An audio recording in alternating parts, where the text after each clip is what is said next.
Mundo Psi TV é o canal da psicologia, psicanálise e psiquiatria. Enfim, é o canal dos estudantes, profissionais e para quem se interessa pelo mundo psi.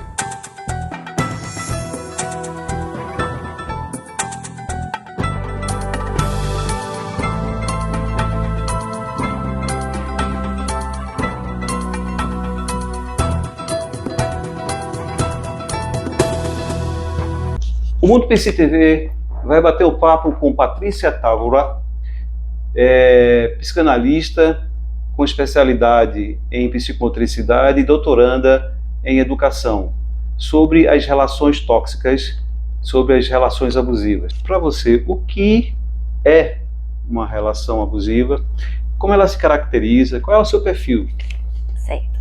Primeiro, muito obrigada pelo convite, Roberto. E me senti assim muito animada para tratar sobre esse tema, porque é um tema que vem cada vez chegando aqui, né, no nosso dia a dia na clínica psicanalítica. Em geral, uma relação abusiva ela é vista como um sofrimento psicológico na relação, sobretudo na relação heteroafetiva, né, o que os estudos mostram. E esse sofrimento, muitas vezes, ele começa um pouco imperceptível, né, naquele sujeito que sofre esse tipo de relação e que aos pouquinhos vai numa crescente. Então a gente vê muitas queixas vindas das mulheres, mas também homens que podem vivenciar algum tipo de relação abusiva que é um pouco diferente de uma relação, por exemplo, de agressão, né? Nem sempre uma relação agressiva é com uma pessoa íntima. Por exemplo, um estupro, né? Uma situação ali pontual no ambiente de trabalho, mas uma relação abusiva ela é contínua e muitas vezes crescente e causa um sofrimento psicológico e especificamente na questão da autoestima e da autonomia de quem sofre. E como são as características? Quais são as características que a gente pode observar de uma relação abusiva? Então, essa é uma boa pergunta, né? Porque a gente poderia ficar aqui muito tempo falando sobre isso, porque quando a gente fala de sofrimento psíquico, a gente tem que passear um pouquinho por essa questão da subjetividade. Porque o que é sofrimento para mim pode não ser para você.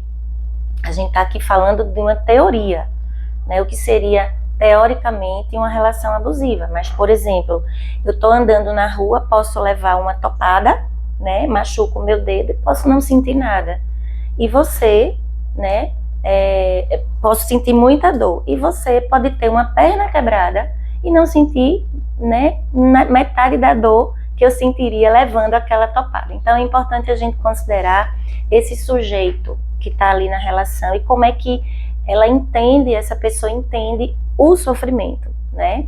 Mas a gente, né, o que é que a teoria diz e aqui a nossa prática, né, a gente vem acompanhando e vem observando. Em geral, alguns pontos a gente precisa ficar atento no início de uma relação, por exemplo. Então, se uma pessoa ela é muito ciumenta, né, aparentemente é uma pessoa assim muito cuidadosa com você, e tá ali o tempo todo cuidando, né, te acompanhando nos lugares, daqui a pouco essa pessoa já não quer mais que você vá sozinha para determinado lugar, daqui a pouco essa pessoa já não quer mais nem que você saia, né, e o discurso é um discurso de cuidado, né, mas sem perceber, muitas vezes sem você perceber, essa pessoa tá te dominando de uma maneira que você não faz mais nada, né, e ao mesmo tempo, junto disso, muitas vezes vem palavras assim ofensivas. Ah, porque você está saindo com tal roupa? Ah, porque você vai para tal canto e naquele dia eu vi que você olhou para fulaninho. Então isso vem junto às vezes com palavras ofensivas e de humilhação. E quando sai, né, quando se propõe a sair para o ambiente social, essas pessoas, né, esse abusador, ele pode te humilhar, né, pode te deixar, né, numa situação desconfortável, né, pode denegrir a sua imagem, inclusive, diante ali dos seus amigos, né? Então, esse é um ponto importante. Né? Às vezes são pessoas antissociais mesmo, um abusador, né?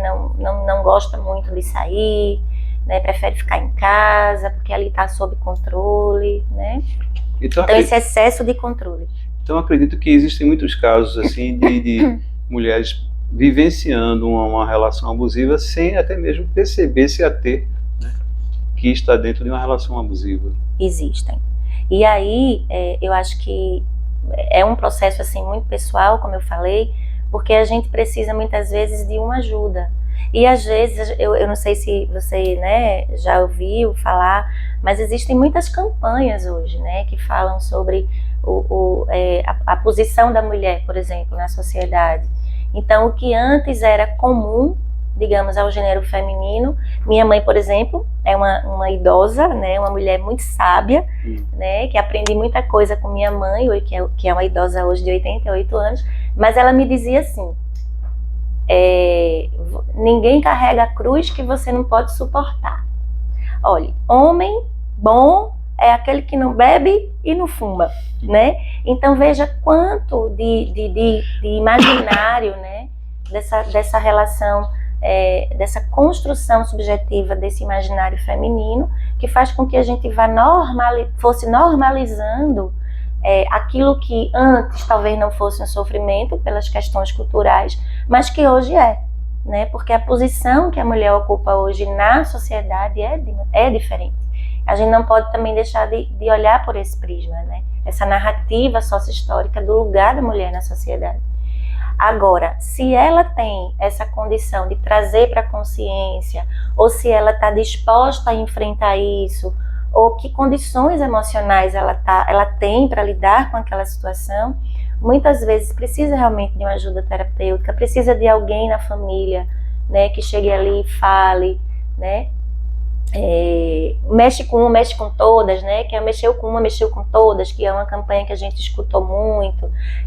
Acho que teve alguma coisa assim também que foi bem conhecida em 2011, que é a Marcha das Vadias, né, que foi um caso que aconteceu na universidade em Toronto, onde uma mulher foi estuprada, e aí o guarda, né, o policial de lá disse, é importante que as mulheres se vistam agora de maneira mais adequada para não acontecer mais isso, né?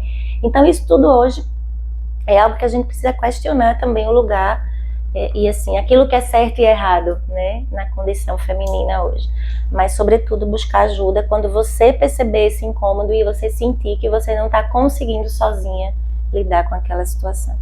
Pode ocorrer... Ou sozinho, né?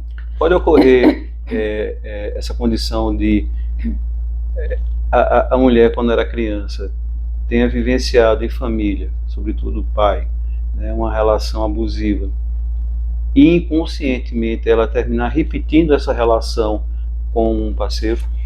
Com certeza. Você me lembrou um caso que não fui eu que acompanhei, né, mas foi um artigo que eu li, eu não me lembro agora se foi um desses vídeos que eu assisti no YouTube, desses que a gente, né, tá aqui propondo, e que eu acho que tem muita coisa interessante, que era o seguinte: era uma relação, né, heteroafetiva, heterossexual, e a relação chegou a tal ponto, Roberto, que a mulher, o homem acorrentava essa mulher no quarto, né, e ela não conseguia enxergar, para não sair de casa.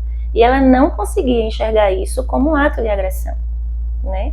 E depois, né, de vários momentos de processo terapêutico e tal, ela trouxe justamente, ela lembrou, né, porque estava inconsciente, mas ela lembrou que ela sofreu ela viu muita cena de abuso dos seus pais, né? Quer dizer, do pai contra a mãe, né? Então esse pai chegava bêbado em casa e batia, né, agressões verbais e físicas da mãe. Depois essa mãe se separou e depois casou com uma outra pessoa e novamente continuou, né, essa mãe sofrendo agressão. E aí a gente vê, Roberto, de repente um padrão, né, dessa mãe, dessa mulher em se permitir entrar em relações abusivas, né? Então aí a gente vê essa filha, né, novamente. Então você vê um padrão de comportamento desse universo feminino nas famílias e como eu falei nesse exemplo, né? São questões que não foram resolvidas, né, enquanto era criança e que continuam se repetindo, né? Até o ponto de essa pessoa procurar realmente ajuda, né, e compreender, né, porque é importante que ela compreenda que está apenas repetindo o comportamento, né? Agora, toda relação abusiva é sempre, existe uma constância da agressividade ou por ciclos, assim, aparentemente está se vivendo um período mais tranquilo e de repente volta novamente as agressões, a violência? Veja, o que eu vejo mais comum é um grau crescente de violência. Então, como eu falei inicialmente, no primeiro momento, essa pessoa, né, que pode ser o homem ou a mulher, mas em geral, pela condição feminina que eu falei também inicialmente, a gente vê acontecer mais nessa relação de poder, né, masculino sobre o feminino. Então, em geral, a gente vê, num primeiro momento, um acolhimento, aquele homem, né, que chega com essa pretensão do provedor, do acolhedor, daquele que está ali cuidando, né? Parece que isso ainda é um pouco um desejo feminino, né? Mais romântico, enfim. Mas, com o tempo, isso vai ganhando uma proporção realmente maior. Mas pode acontecer também de ter esses períodos, né, serem mais sazonais. Então, às vezes a mulher, porque começa uma terapia, ou porque alguém da família chegou e percebeu alguma coisa, ou pelo seu próprio poder também ali, condição de resiliência, ela começa a perceber e vai se posicionando, e esse homem, ele começa a também mudar um pouco. Agora, o perfil do abusador, insisto, seja ele homem ou mulher, masculino ou feminino, é muito difícil, né, assim, mudar, né, a não ser que a pessoa realmente esteja ali vivendo, que seja uma relação ali que ambos, né, estejam, porque também é interessante comentar sobre isso. Para ser uma relação abusiva, é um que abusa o outro, né? Mas às vezes acontece numa relação uma troca, né? Então às vezes eu chego e digo, porque você não sei o quê, aí no outro dia é o outro, e fica aquela esculhambação, né? Então isso não seria, a princípio, uma relação abusiva, porque ambos estão ali, né, se posicionando e querendo um mandar no outro, ou discordando, ou uma comunicação desrespeitosa, uma comunicação violenta do casal, né? Outro dia eu recebi um casal de namorados, eles estão para casar, na realidade eu acompanho o rapaz, e ele tá aí nessa relação, então existe isso na relação dele, né? Uma comunicação violenta, desrespeitosa entre ambos, né? Aí é um pouco diferente, mas é muito difícil, assim, aquele abusador, quando ele realmente existe essa relação de poder, é muito difícil uma mudança. E digo mais, viu, Roberto, quando a gente começa a atender, né, essa vítima, a gente procura muito trabalhar, né, para que ela perceba que também não é obrigação dela a mudança do outro. Né, a mudança do outro é um desejo do outro. Se ele quer melhorar ou não, é um problema dele. A questão é ela sair ou ficar nessa relação, em geral sair, bem. Então, ela não, porque muitas vezes essa vítima, ela quer ajudar o outro, ela se sente tão culpada porque ela, não, mas é porque ele, ou não, é porque eu fiz aquilo, não, mas eu vou ajudar, ainda se comprometendo, né, e se responsabilizando pela mudança do outro, em uma relação uma dependência muito negativa. E uma coisa que a gente precisa trabalhar é isso, olha, é um desejo dele, né? Você não tem que desejar por ele, é um dele. E isso muitas vezes é preciso realmente uma terapia para perceber. A gente observa muitas vezes os noticiários policiais, né, a vítima vinha com aquela crença, aquele discurso, não, mas eu vou mudá-lo, né? E não conseguia, E muito pelo contrário, né?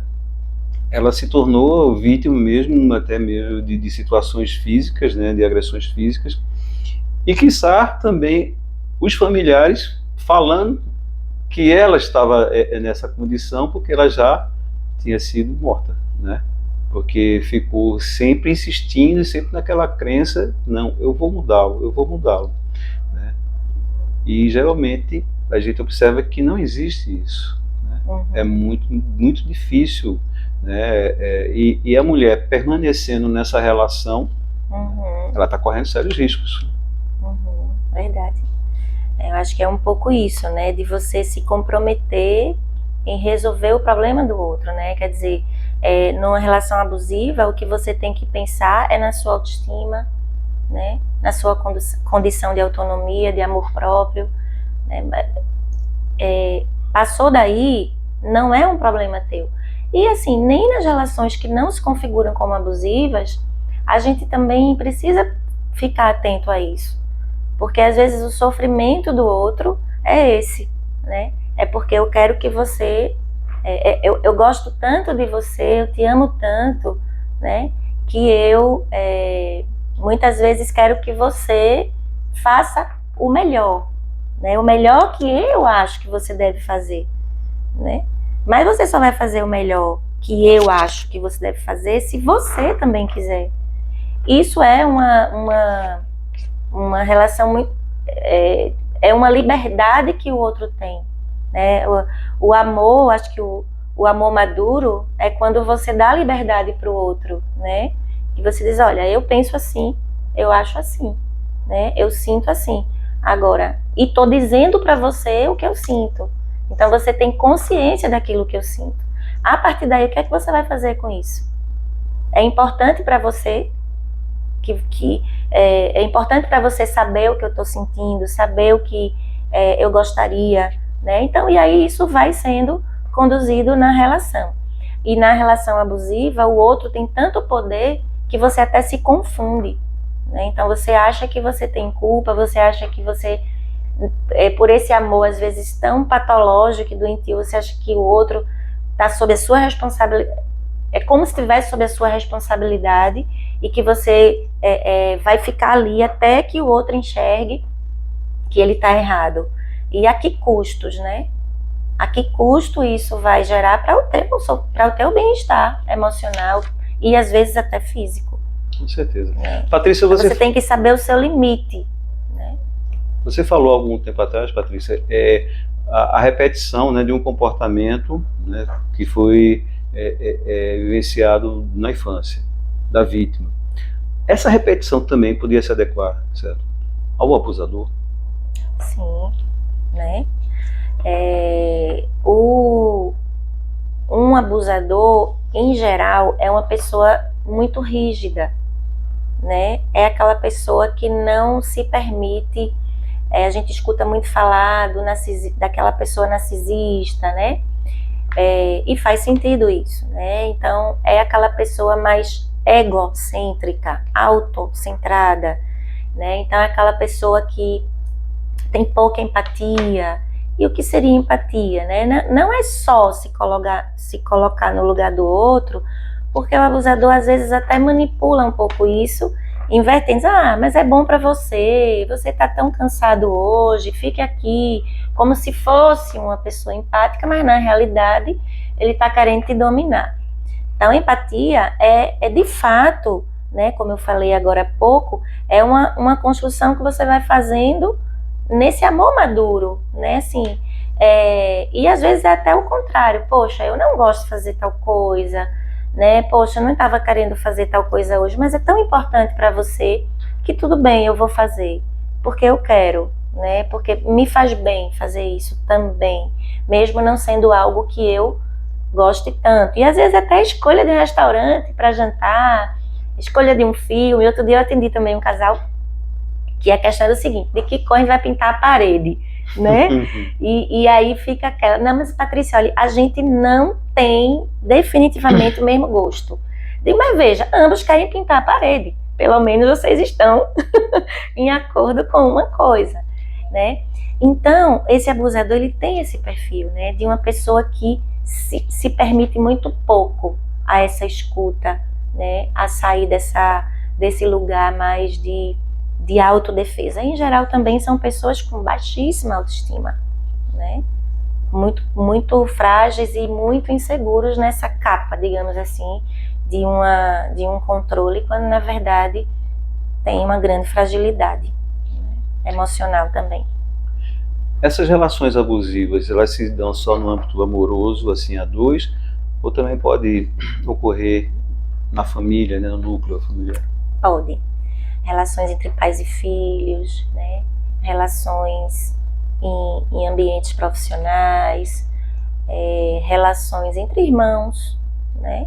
Já aconteceu de eu escutar que, né, um irmão mais velho, uma diferença de idade grande, dele para essa moça que eu acompanho, na qual toda a história dela era trazida por esse irmão que fazia bullying, que maltratava, que fazia chacota com ela junto das amigas, né, que dizia que ela era gorda e feia, né, e outras coisas. Então há sim, em várias relações, isso pode acontecer, dentro da família, fora da família.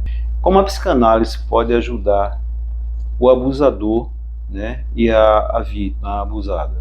Isso, então, como eu acho que a gente já falou, né, mas agora um pouco, aprofundando um pouco mais aqui, é essa tomada de consciência, porque a gente tem esse parâmetro hoje do que é sofrimento, essa subjetividade do sofrimento humano hoje está diferente, né? Então, com a liberdade sexual, com tantas liberdade que a mulher tem hoje.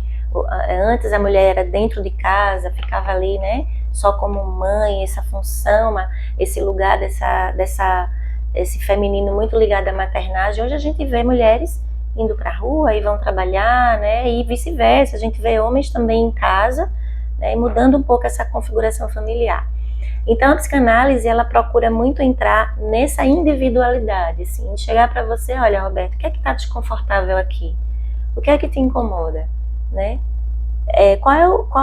O que é que você acredita para você que está te fazendo mal? O que é que, né? O que é que diante das pessoas que ao seu redor, né? Você acha que existe aí alguma diferença muito grande daquilo que você vê, né, na tua amiga, na tua mãe? Então, como é para você ver isso na tua mãe? Como é que é? Então, essa mulher e esse homem começam a perceber, poxa, não, mas isso aqui, né, eu tô repetindo a história que foi da minha mãe como se fosse uma coisa normal. E eu não tô bem com isso, né? Eu percebo que antes o que eu entendia que era um cuidado, eu tô vendo agora que eu não tô saindo de casa. Eu não tô conseguindo crescer no meu trabalho, né? Quando eu saio com essa pessoa, eu me sinto humilhada. Então, isso a gente vai, dentro do processo, a gente vai costurando isso, né, com a pessoa até que ela perceba, né, que ela precisa tomar uma decisão, ou precisa agir, precisa sair, né, desse lugar de vítima, de sofrimento. E em relação ao agressor? Em relação ao agressor é um pouco mais difícil, porque em geral ele não se permite buscar ajuda, né? Muitas vezes, como eu dei o exemplo dessa mãe que entrou numa outra relação abusiva, provavelmente esse abusador também estaria repetindo isso com outras mulheres, né? Então é bem difícil, porque são pessoas que não acham, né, assim, não se permitem baixar essa guarda, né? Não se permitem ser perfurado ali por críticas ou por uma fala de outra pessoa que são intolerantes, que vai uma intolerância, uma rigidez, né? E imagina uma pessoa, né, eu vou buscar uma terapia e ele vai dizer, olha, você, né, será que isso tem a ver com o fato de você ter feito tal e coisa? Dificilmente essa pessoa permanece na terapia. É bem difícil. Até chega, mas dificilmente permanece. Parece mais um medo inconsciente, né, de se defrontar com suas próprias verdades, né? Uhum. Aí eu prefiro evitar do que mergulhar a fundo, né? E nesse momento eu não me permitindo a isso, eu ainda consigo me camuflar, certo, dessa maneira, sem tanto sofrimento, talvez, né? Que pudesse estar ali inconscientemente.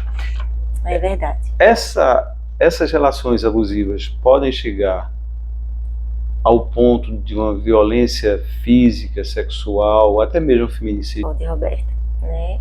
A gente tá vendo aí, né, a torto e a direito casos e vários casos nas mídias, na televisão, né, de chegar a esse extremo, né? E mais uma vez, né? Então assim, aquela campanha, né, da mulher que pede ajuda e você mostrar essa solidariedade, mexeu com uma, mexeu com todas, né? Antigamente a gente dizia, ó, em caso de marido e mulher, em briga de marido e mulher, ninguém mete a colher. Hoje a gente questiona isso, né? É claro que a gente precisa não ter um certo cuidado com isso, né? De você invadir um pouco, né, a privacidade do outro, ou falar às vezes em momento inadequado. A gente precisa ter cuidado, mas ao mesmo tempo ficar atento dentro da sua família, das suas amigas, né?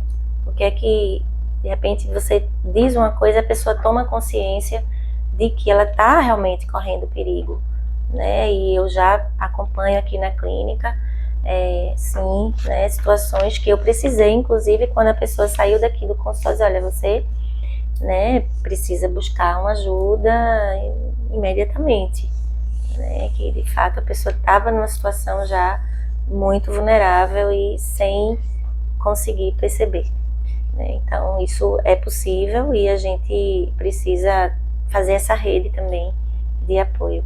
Patrícia, fala para o público feminino ali, como se prevenir, né, de cair nessa armadilha, né? Como observar os comportamentos, né, os traços de uma pessoa. E outra, não se precipitar, né, porque a gente sabe que, como você mesma falou, no início é um mar de rosas, né? Ele se apresenta aí colocando um cartão de apresentação muito bonito, né?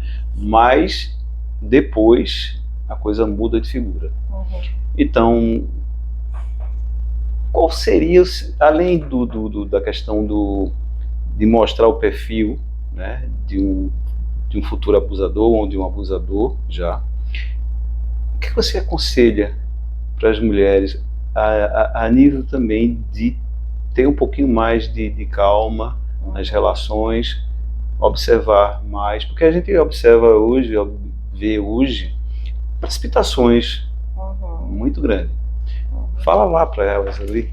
Então, né, eu acho que tem uma coisa muito importante, né, que a gente precisa pensar, que as relações hoje, elas muitas vezes partem de um princípio assim muito rápido, né, muito efêmero, muito veloz.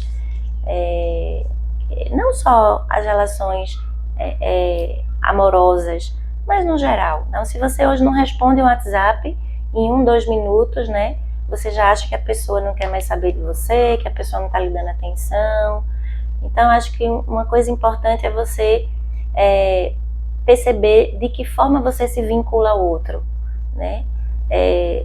Esse tempo que você tem de escutar, né, de olhar, de perceber as entrelinhas, né, de sair com a pessoa, de perceber o entorno dessa pessoa. Às vezes é a forma que a pessoa trata, por exemplo, uma pessoa mais humilde, que tem uma condição socioeconômica mais inferior, né, com você ele trata muito bem, aí vai para um restaurante, trata mal aquela pessoa, trata mal o filho, membros da família, né? Então ali você, opa, o que é que tem aqui, né, que não está aí casando muito bem, né? Então é importante. E aí muitas vezes você está ali naquela paixão, né, e aí você se permite acreditar, né, que aquilo não é bem assim do jeito que você está vendo, mas muitas vezes é.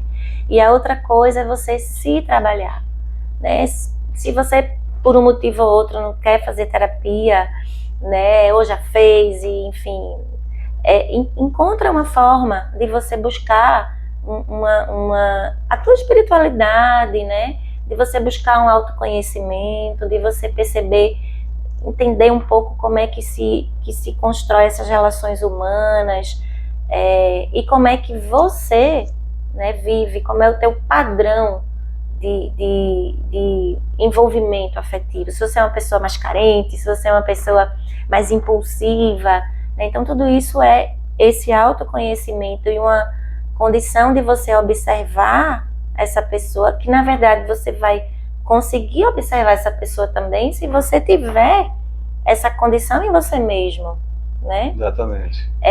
Isso já vai te dar uma grande segurança, né?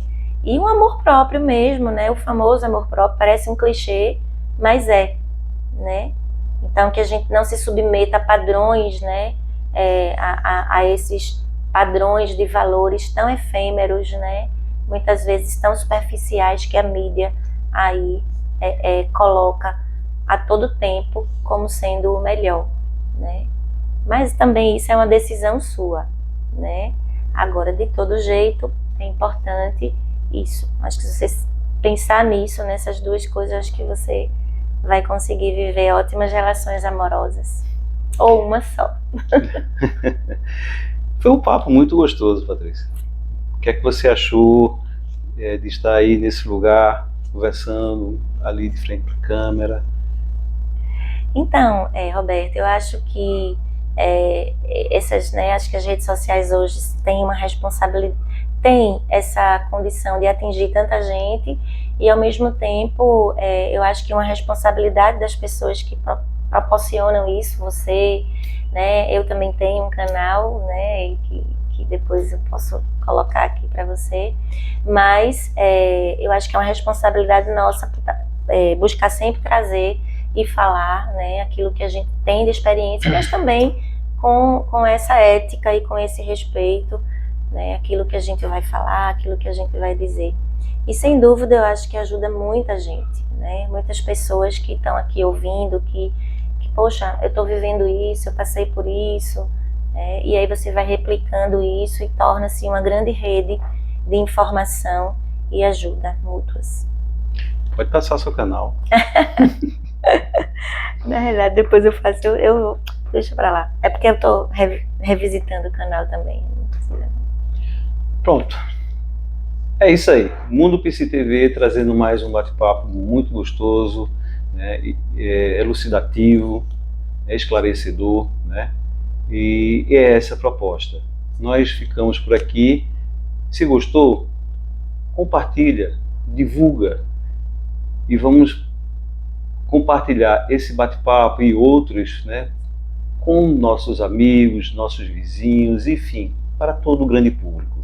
Essa é a nossa proposta, esse é o nosso objetivo. A gente fica por aqui e até uma próxima. Tchau, tchau.